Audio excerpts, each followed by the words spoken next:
The Biden campaign strategy was to talk about Donald Trump and make this election all about Donald Trump. But now this election has become all about Joe Biden. Is that an election he can win? 14 million Democratic primary voters think he can win it, and the Democratic Party should walk humbly before it contravenes the will of our voters. Unlike the Republican Party, we respect free and fair elections.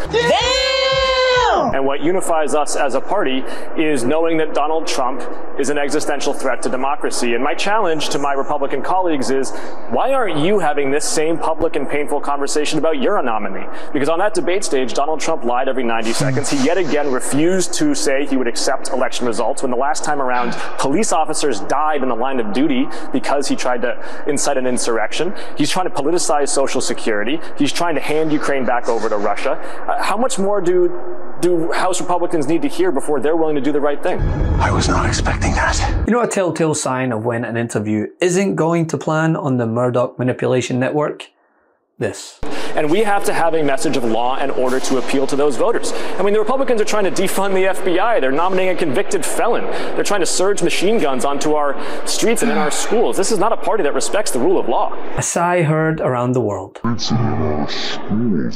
Following on from an explosive interview on Sunday where Representative Jake Auchincloss from Massachusetts said that Republicans should be the ones having discussions about whether Donald Trump should step aside instead of focusing on President Joe Biden's debate performance. What is sufficient, what is necessary is that we defeat Donald Trump in November, because what Donald Trump has planned for his second term is Project 2025, which is going to politicize Social Security, send those checks with strings attached. It's going to try to outlaw abortion medication. It's going to undermine civil-military relations, make the United States closer to a banana republic.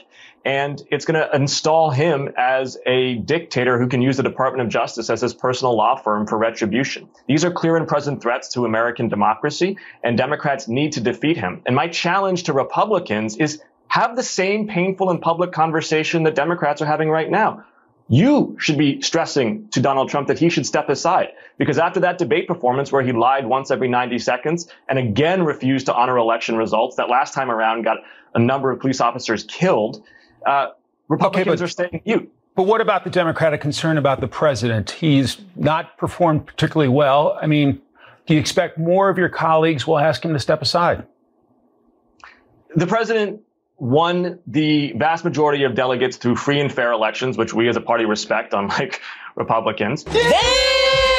But for whatever reason, Fox decided to have him back on, and well, it only got worse for them. As Fox News host John Roberts tried to get him to wade into the conversation about Biden stepping down, something that Republicans have latched onto as another perfect smokescreen to hide the fact that their own frontrunner is now desperately backtracking on his plans for a second term after a huge uptick in Americans taking notice of Project 2025 and how drastic it could be for the country. And so instead, Auchincloss used his time to remind viewers of that, even if they're not used to hearing it. But there are a number of your Democratic colleagues who believe this should be an open discussion, a very public one, because the future of the party in these elections are at stake. Do you disagree with that?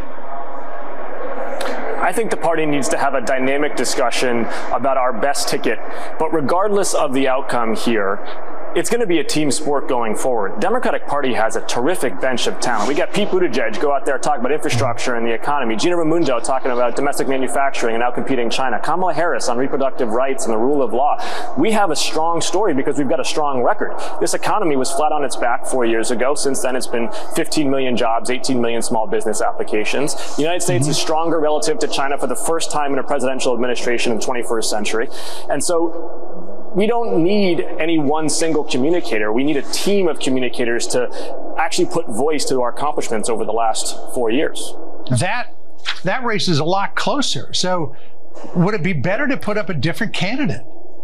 The most important polling is Americans' opinions about Donald Trump. He's historically unpopular, and for good reason, because they saw what the disaster of his first term was. And we know that there are Haley voters in the heartland who are desperate to vote for anybody besides Trump. And we have to have a message of law and order to appeal to those voters. I mean, the Republicans are trying to defund the FBI. They're nominating a convicted felon. They're trying to surge machine guns onto our streets and in our schools. This is not a party that respects the rule of law.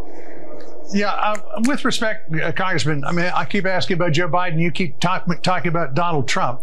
But there are because a number the questions about Joe Biden are questions about who can beat Donald Trump, because Donald Trump is the threat to democracy right now. Do you really think Joe Biden can beat Donald Trump?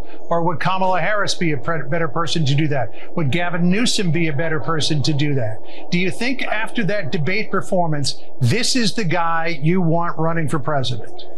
Every one of those names that you just mentioned could beat Donald Trump. And the reason why is because Donald Trump is unpopular. He's actually probably the most unpopular national politician of modern American history, because voters don't want to see their tax returns have a little partisan affiliation box they have to check next year. They don't want their Social Security checks to come with strings attached. They don't want forced deportations of their friends and their neighbors who are trying to become American citizens. They don't want to see him supplicating himself in front of Vladimir Putin like he did in 2018. Right, but there are a lot of Democratic and independent voters who want to see somebody with the mental competence to run, and increasingly they don't think that's Joe Biden.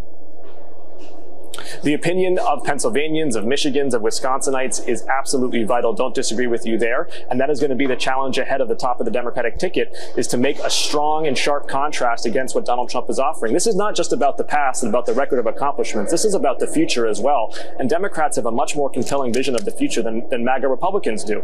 We want an economy that works for everyone. We don't want this next tax bill to reward the wealthy and the well-connected. We want to defend and enhance U.S. global leadership. And that's going to resonate with voters. But yes, we need strong communicators for it. And here's the thing, right? Of course, Republicans are slobbering like a poacher's dog, a saying we say in Scotland, at the alleged internal conflict within the Democratic Party. After all, if anyone understands internal conflict, it's a party that spent weeks choosing a speaker only to oust him days after. A party split between those who thought, you know, maybe it's our obligation as elected officials to serve our constituents and come to the table over a bipartisan bill supported by large swaths of the electorate, and those who simply abide by another code, the code of Donald Trump. Well, the thing is, Democrats, unless there's a united front, this is a company you'll be compared to. So this isn't the time for internal bickering. It's time to unify under the sole objective of preserving democracy. I'm worried and I'm pissed. Frankly, I'm livid.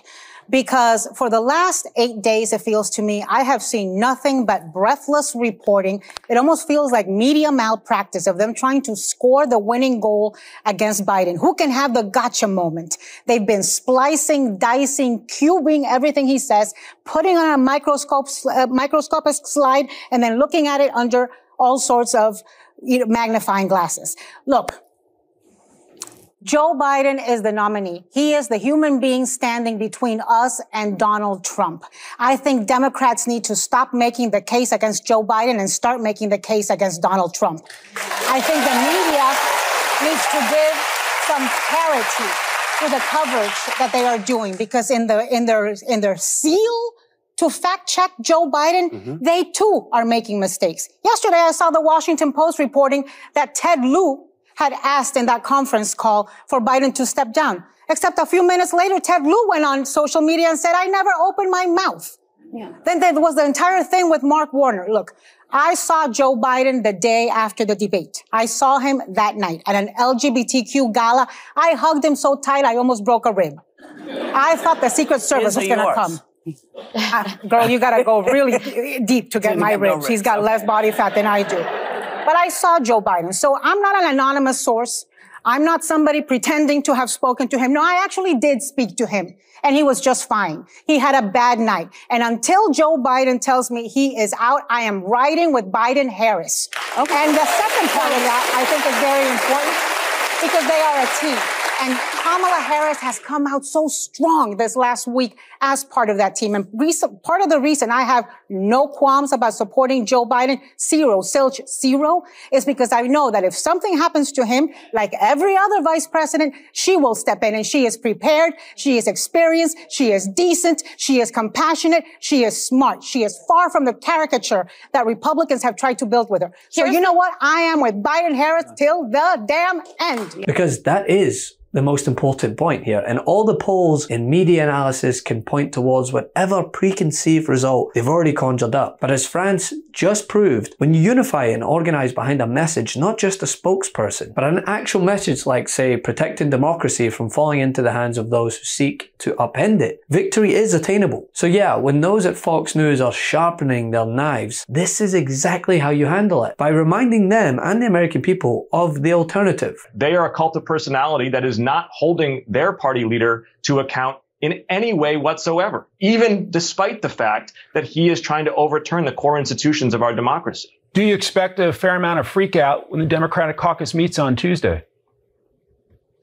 No, I don't think we're in freak out mode. I think the party wants to defeat Donald Trump. I think the party is willing to have painful conversations, is willing to look at all the evidence, public opinion research, the president's performances, and decide where do we think we have the best chance of defeating Donald Trump. And regardless of what the decision is from Joe Biden, from the party, it's going to be a team sport going forward. We've got stars. We've got people like Gina Raimondo who can go out there, talk about outcompeting China, talk about investing in domestic manufacturing. Pete Buttigieg, talk about infrastructure and training the next generation of the American workforce. Kamala Harris about protecting reproductive rights.